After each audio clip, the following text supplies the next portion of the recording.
The day I found out my husband was having an affair, I expected betrayal. I expected lies. I expected another woman. I just never expected that woman to be my sister. My name is Alina. I'm 38 years old, and for most of my life, I wasn't just a sister. I was a second mother.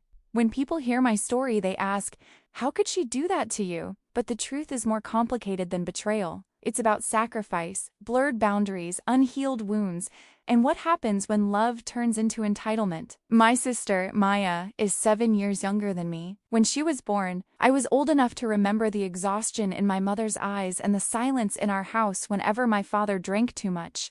By the time I was 12, I was the one packing Maya's lunch, braiding her hair, walking her to school. I was the one checking her homework while my mother worked double shifts.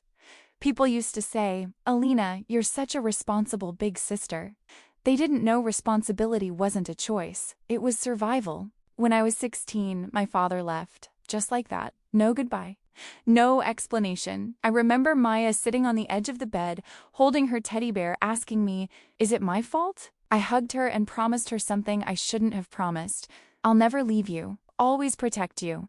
And I meant it. I gave up college in another city so I could stay close to home. I worked part-time while studying locally. I paid for her school trips. I bought her birthday gifts from Mom when we couldn't afford anything. When she cried over her first heartbreak, it was my shoulder she soaked with tears. She didn't just call me sis, she called me her safe place. When I met Daniel at 25, Maya was 18. Daniel was calm, stable, kind. After growing up in chaos, I craved safety. He worked as a project manager in a construction company, steady income, steady personality. He listened more than he talked. He respected my protective nature toward Maya. At least, that's what I thought. Before marriage, Maya adored Daniel. She would tease me, saying, you better marry him before someone else does. She said it laughing. I laughed too.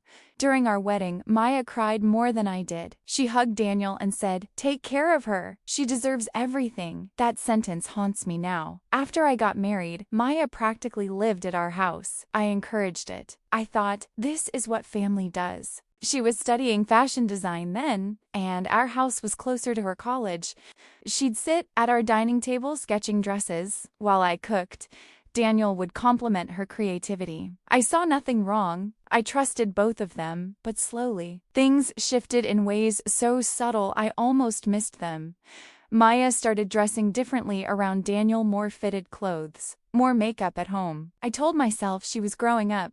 Daniel began defending her during small disagreements. She's just young. Alina, don't be too hard on her. I wasn't hard on her. I was being a sister. One evening, I came home early from work. The house was quiet. Too quiet. I walked into the living room and saw them sitting closer than usual. They moved apart quickly. Too quickly. What's going on? I asked lightly. Nothing, Maya said fast. Too fast, Daniel smiled. Just talking. I believed them. Because the alternative was unbearable. Months passed. I became pregnant with our son, Adam. Pregnancy was hard on me. Nausea, fatigue, emotional swings. Maya helped a lot. She cooked. She cleaned. She attended doctor appointments when Daniel said he was busy.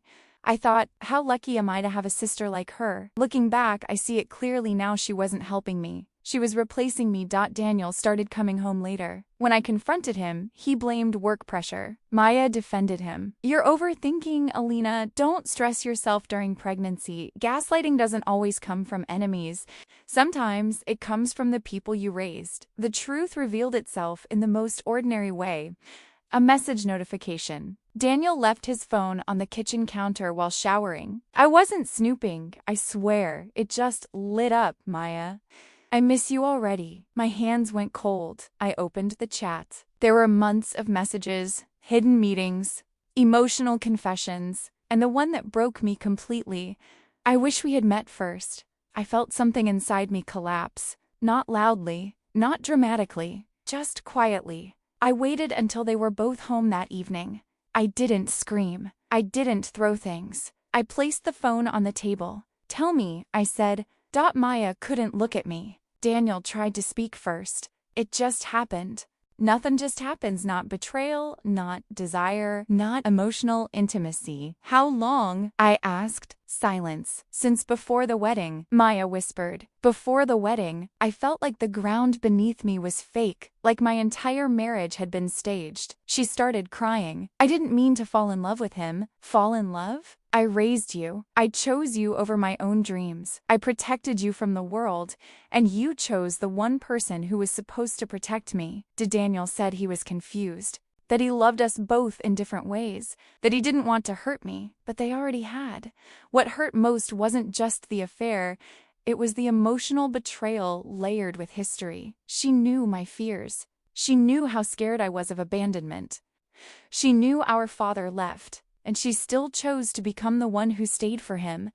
I filed for divorce within a month. People expected drama, catfights, family, wars, but what they didn't expect was my silence. I moved out with my son, I found a small apartment, I returned to full-time work, I stopped answering Maya's calls. 2 years later, they got married. Yes, they actually got married. I didn't attend, obviously, but I heard things. Mutual relatives talked. They said Maya looked nervous. They said Daniel looked older. What they didn't see were the cracks, because relationships built on betrayal carry insecurity in their foundation. Knee day, Maya showed up at my door. No makeup, no confidence, just exhaustion. He doesn't trust me, she said.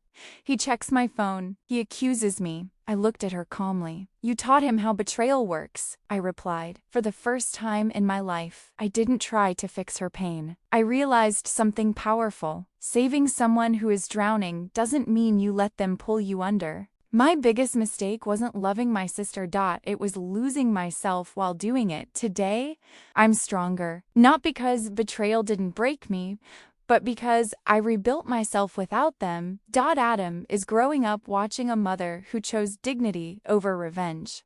I built my career again. I bought my own home under my name alone. Sometimes people ask me if I forgive her. Forgiveness isn't always reconciliation. I don't hate Maya, but I no longer carry her. And here's the truth I want every woman listening to understand. Loyalty without boundaries becomes self-destruction. Love without self-respect becomes sacrifice. And sometimes, the people you save are the ones who test you the most. I raised my sister like my own child, but I learned the hardest lesson of my life. You can give someone everything, and they can still choose to take what was never theirs. And when that happens, you don't beg if you rebuild, and this time you choose yourself.